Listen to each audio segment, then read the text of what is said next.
Explosion of E. coli cases. AHS confirms hundreds fall ill after visiting the Saskatoon farm in Okotokes. It was terrifying. Terrifying. A teen speaks out after a violent road rage assault and new video to back it up. And why you'll find some of the best groomed pets at Spruce Meadows this weekend. We begin with breaking news. Alberta Health Services confirms E. coli is to blame for the illness connected to the Saskatoon farm near Okotokes. So far, over 200 people have become sick. Jordan Canagan joins us with the details. Jordan, more than a dozen have confirmed cases of E. coli, but it's not the only thing health officials are watching for. Camilla, health officials say 3 of the samples have also tested positive for a parasite rarely found in Alberta or even in Canada. It can cause severe illness, but those symptoms can take a while to present themselves. No one is believed to have the clinical illness caused by that parasite so far, but AHS says 235 people have become sick after eating and drinking at Saskatoon farm last week. 2 people have been hospitalized. 1 person has since been released. There have been 18 lab-confirmed cases of E. coli. The farm's water system is the likely source of the outbreak. Saskatoon farm has since switched to a different water source that has been tested and is safe. Because symptoms of vomiting, diarrhea, and more can take a while, AHS now wants anyone who ate or drank at Saskatoon farms early this month to be tested. So we're going to be asking people to test so that if they are identified as having Entamoeba histolytica, which is not commonly seen in Alberta or in Canada, they would be able to be offered medication to be treated. So that's why we're going to be asking these folks without symptoms after July 30th to be tested. AHS says it has no idea how many more people could be impacted by this, but it's casting a wide net to test for that parasite. The Saskatoon farm's restaurants and food facilities will be closed until testing shows the primary water system is safe. Camilla? Jordan, thank you so much.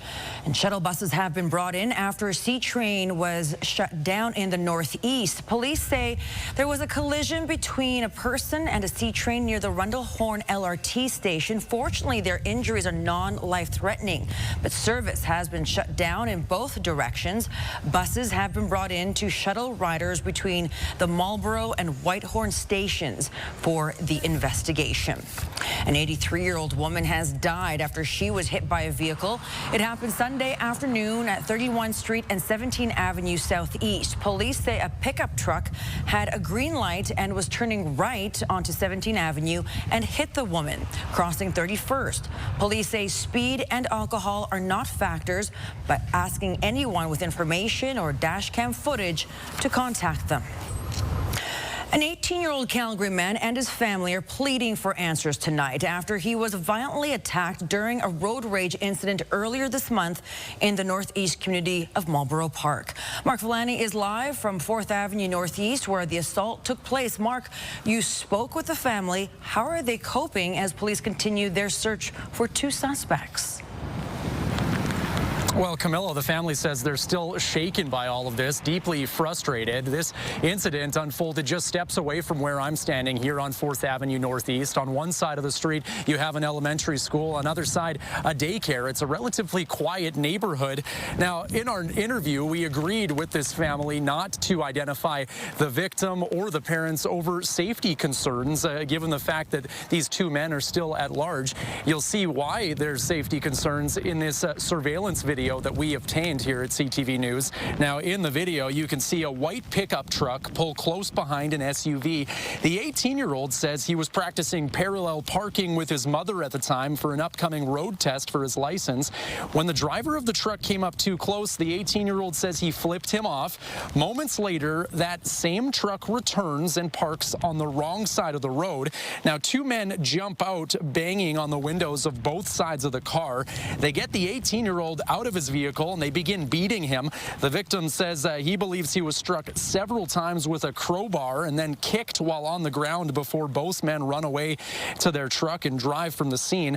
Police described both suspects as between 5'8" and 6 feet tall. One wore a navy tee and a black pants, the other a white tee, black hat, and black pants. Now, this is a moment that's left this family traumatized and looking for answers. I open the door and I get 1 foot out, and that's where my memory goes blank pretty much from there. Almost my entire rib cage on the left side is bruised, and my spleen is enlarged. There's going to be people looking. They're always going to be looking now, like me. I look every day at the camera, at all the vehicles that pass by. It would be nice if they would turn themselves in. Now, police believe the suspects drove off in an early 2000s model of a Chevy Silverado, a white pickup truck. So if you see that, please come forward and identify it to police. As well, police are looking for the person that was in a white Ford Fusion nearby this incident who may have witnessed it or recorded it. Anybody with information asked to follow up with police or Crime Stoppers. Camilla. Mark, thank you. Charges have now been laid after a stabbing near the drop-in center. Just before 9 last night, police responded to a stabbing along Dermot Baldwin Way southeast, where an injured man was found. He was hospitalized with life-threatening injuries, but is now in serious but stable condition. Mounted unit members arrested 2 suspects nearby, one of which also had stab wounds. He was taken to hospital where it was determined he'd been stabbed several days earlier. 2 men have now been charged with aggravated assault and robbery. More breaking news, a hiker missing in Banff National Park has been found alive. RCMP say on Wednesday, Chad Singer started a hike near the Aurora Creek Trail and was last seen in Marvel Pass. The 42-year-old BC paramedic became separated from his hiking partner and did not return to their meeting point. Banff National Park has sent out ground search teams, canine teams, and a helicopter. Late this afternoon, his family and RCMP confirmed Singer has been found alive. The province could soon be charging people to use boats in Alberta's waterways. The government is considering an annual pass for boats, jet skis, canoes, kayaks, and other watercraft. It says all the money would go towards increasing defenses against invasive mussels. The species is growing in North America, but has not established in any of Alberta's over 600 lakes. The province has launched a survey to find out how much an annual watercraft pass should cost and how it could be applied. Albertans have until August 25th to weigh in. All right, Danielle is in with our first look at the forecast. We're heading into the weekend, but we're not going to see the conditions that we saw yesterday. Not in any way. So temperatures will be cooler, conditions not as bright, and a little wet, as you saw by reporter Mark out there in the rainfall. So yes, rain is already moving through parts of the city. We have the potential for thunderstorm activity as well. But in Calgary right now, it's just isolated pockets of showers. I do want to zoom in, as you can see here, because Calgary is looking at showers, but just north of Vulcan, there is a thunderstorm developing. We do have a severe thunderstorm watch in place for many communities, Vulcan included in that, down to Champion, Calgary, yes, included in that, over through Brookston, Medicine Hat. And that's because, yes, we do have the potential of some of these cells reaching that more severe criteria, meaning we could see some larger size hail with some of these or some bigger downpours. Again, though, for Calgary at this point, it's just some showers, but we do have the potential for thunderstorm activity through the evening hours. 15 degrees right now. At this time yesterday, we were at 27 with some sunshine. So it's a different story today for sure, and for the weekend. Tomorrow, just a high of 16 degrees, and we do have the chance of showers. Very isolated, mainly just cloudy, but especially around the noon hour, a couple raindrops possible. That's your 24-hour forecast, brought to you by Fifth Avenue Volkswagen, where you can win your ride. See dealer for details or visit fifthavvw.com. Cam? Thank you so much, Danielle. Well, if you like dogs and artistry, you might want to head to Spruce Meadows this weekend to check out Canada's largest dog grooming convention. Master Groom Canada offers 3 days of competitions, expert seminars, and a pet-focused trade show. Hundreds of groomers from around the world carefully snip, brush, and spray all breeds of dogs in the competition ring as the public watches on. The organizer says grooming is much more than a haircut. It's about building trust and helping pets live their happiest, healthiest lives. But the event does get very competitive. Oh, it gets intense. We are giving away $28,000 this weekend, first of all, so there's money on the line. Groom Team Canada collects points, and every 2 years there's a World Grooming Championship. Day passes are $15 for the event. Competition continues tomorrow and Sunday. I'd say with the weather this weekend, perfect opportunity to take in the best looking pets in the world. Well, still to come, an Edmonton woman is hit by lightning. Next, we hear from the woman's friend who saw it happen. Also, the bike swap event this weekend that keeps paying forward, and Calgarians' kindness forward as well. Also, if you have a news tip, text us at 10400.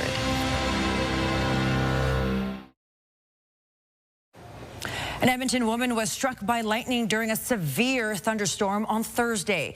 Laura Penner says her roommate had just left their home to walk to the store. Penner was sitting in her living room around 4 p.m. looking out the window. Her friend had just crossed the street when there was a lightning flash and a big boom. I saw the lightning. It hit her pretty much directly. It flashed all around her. And so I ended up getting my partner and then my other partner to run over and administer CPR while I called EMS. The woman was taken to hospital in critical condition. Penner says she's still unconscious and under sedation. Let's bring in Danielle once again. Again, this demonstrates just how severe some of these storms we've had across the province can be. Yeah, and even when they're not severe, lightning is serious, right? So even when there's just a couple strikes with each storm, and the lightning strikes can reach far out of each storm as well. So if you see it in the distance, get inside. I think that's a thing to always remember. And if you're golfing, get off the course. Okay, when you look at Skywatch weather camera, you can see a couple raindrops on our lens here. We do have some rain in some parts of the city. It's much cooler right now compared to this time yesterday. This time yesterday, we were at 27 degrees at the airport, and at this moment, we're at 15. So a cooler day today, as we talked about, although there were some parts of today that were bright and felt a little warm out there. Downtown, we're sitting at 14, Windsport 13, Bragg Creek also at 13, and Cochrane at 12. Get your daily dose of greens at Serenity Golf Club, just 20 minutes east of Calgary. Right now, there's still a lot of heat in the southeast corner, so you can see that cold air is just filtering in from the north and tracking towards the southeast. So tomorrow it will be much cooler in this southeast corner, but we received the cool down quite a bit earlier, a day earlier in Calgary. As we talked about, this was to be expected, of course. So the cold front swiping through. Couple things with this. One, it's sparking up some showers, even some thunderstorm activity. We even have the potential of some of these cells reaching the more severe criteria. So those stronger wind gusts, the larger downpours and the larger size hail is possible. It's not as likely in most communities in the south end, but it is a possibility. And in Calgary here, we have the showers rolling through. We have a thunderstorm to the north of Vulcan tracking somewhat towards the Milo area. Milo, you likely won't see the core of this thunderstorm cell, but you'll catch the edge of it for sure. And we have this severe thunderstorm watch in the yellow here, as you can see. So Medicine Hat and through Brooks, Champion, Vulcan, down to Claresholm, up through Calgary. These are the areas that we have the potential for some more severe storms. I'm not seeing anything like that on the radar at the moment, but over these next couple of hours is definitely one of the days to take seriously. Okay, so we have this front that's pushing through, sparking up potentially more thunderstorm activity that will track down the Trans-Canada, as you can see here. So Brooks, this is more of a night thing though for Brooks and in through the Medicine Hat area. And then for tomorrow, mainly cloudy, cooler, even cooler in most communities than what we had today, especially for the southeast. You'll notice a big cool down. And then we're looking at just a few showers possible, especially by the noon hour in Calgary. And then for Sunday, similar type of idea. The bulk of the rain, if we get anything heavy or that thunderstorm activity, is most likely happening for most communities in the south end, including Calgary, in the overnight hours. Okay, 16 degrees for tomorrow, just 17 for Sunday. Again, a lot of cloud cover, cooler temperatures, and a few showers possible. We'll get back into the 20s to kick off next week. Thank you very much, Danielle. A Calgary nonprofit is helping families trade up one bike at a time while keeping old ones out of the landfill. Youth en Route is hosting its second kids bike trade up this weekend. The idea is simple. Children outgrow bikes fast, but those bikes still have years of life left in them. Families can bring in bikes their kids have outgrown and leave with one that fits, all for free. The group also has dozens of toddler bikes that don't require a trade-in, and they're hoping to get as many kids riding as possible. We know the need for bikes in Calgary is really dire. There are schools where we have, 15 or 17% of kids have bikes. So that means, over 80% of them don't, and they want them. This is freedom for a kid. The trade-up event is tomorrow between 10 and 2 p.m. at the Youth en Route Hub at 1212 34th Avenue Southeast. Another one is planned for October at the Genesis Center in Northeast Calgary. Well, even in a tough economy, Albertans are still stashing away cash. Where the province stands compared to its counterparts, and how much are we saving?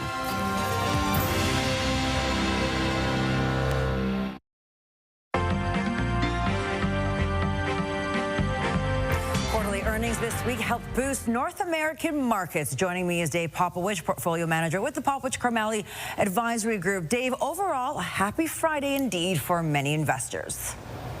Yeah, hi, Camilla. We did have a market that sort of built on itself today and finished pretty strongly in positive territory.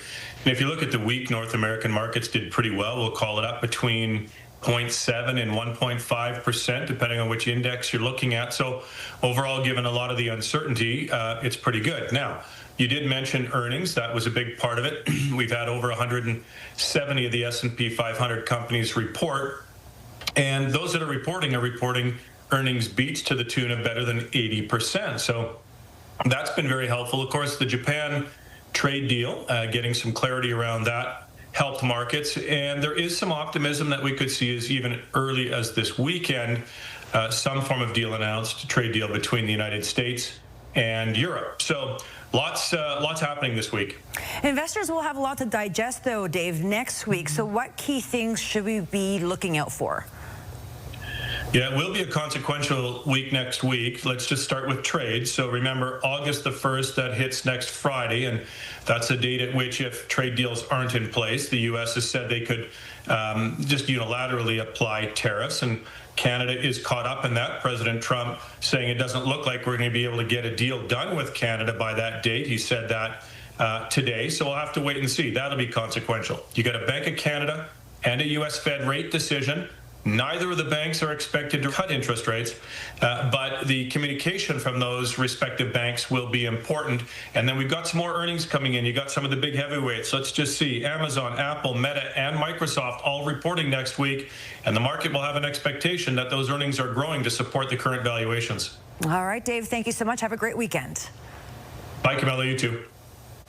Calgary police are trying to identify a woman who's been using forged passports to open bank accounts.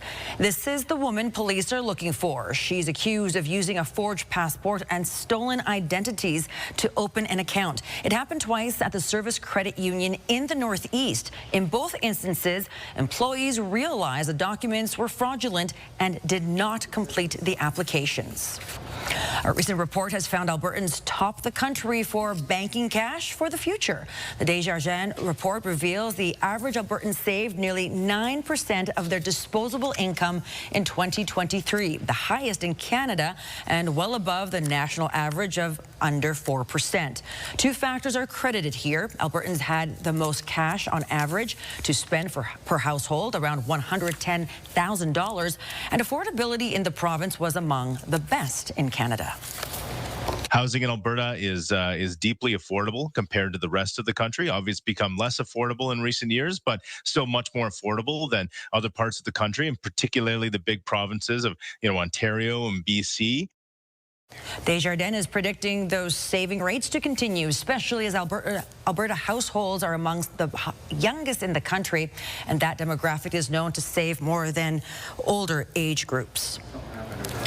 An online retailer is being called out for peddling an offensive T-shirt design. Here's Tara Nelson with a look ahead to CTV News at 6. Camilla, the shirt takes aim at racialized people working at one of Canada's most iconic coffee shops. The design, by a company called Alberta Unchained, says it's meant to be satire. Others say there is nothing funny about it. We'll have the full story coming up at 6. Also ahead, raising awareness about human trafficking. Alberta country music star Paul Brandt speaks to us about his fundraising concert tonight. We'll see you at 6. Camilla. Tara, thank you so much. A proud day for more than 24 peace officer recruits. After training for months, it's graduation day. 27 of the 29 graduates will serve to help keep Calgary safer, either in the community or on Calgary Transit. The other 2 officers will serve in Wheatland County and Banff. Next for these men and women is on-the-job field training before they hit the patrols on their own.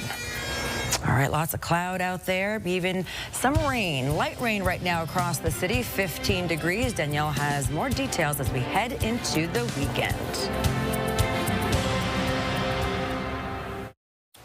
You have an interesting fact. Oh, yeah. So we were talking about lightning and how far outside of a storm it can strike. About 16 kilometers. Did not know that. It has happened. That's a wow. Right? Big wow. So we have to be careful. If you see a storm in the distance, anytime you see lightning, it's something to take seriously. Okay, 15 degrees is the current temperature. Today's high was 19, 23 is normal. The point is we are below normal, and we will continue to be below normal throughout the weekend. So while we're not looking at a huge amount of rain for the weekend, we're looking at cool temperatures, a cool breeze out of the north, some isolated showers, and a good amount of cloud cover. Cam? Thank you so much. A Calgary man who's been part of the city's music scene for decades is preserving music from lesser-known southern Alberta bands. In 2006, Arif Ansari founded the Calgary Cassette Preservation Society, which is an online archive. Ansari has been digitizing his giant collection of cassettes from the 1980s and 90s. He says cassettes were a popular medium for local bands back then because they could make a bunch of copies for cheap.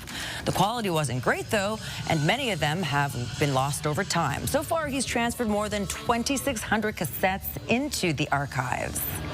Sometimes people, talk to a friend, they're like, I heard this, I went and downloaded this tape from the 80s off your site. I had no idea there were people doing this awesome angular post-punk, in 1985 or whatever here in Calgary. So it's really kind of great for people to kind of really get a better appreciation of the city, and also to find things that they enjoy.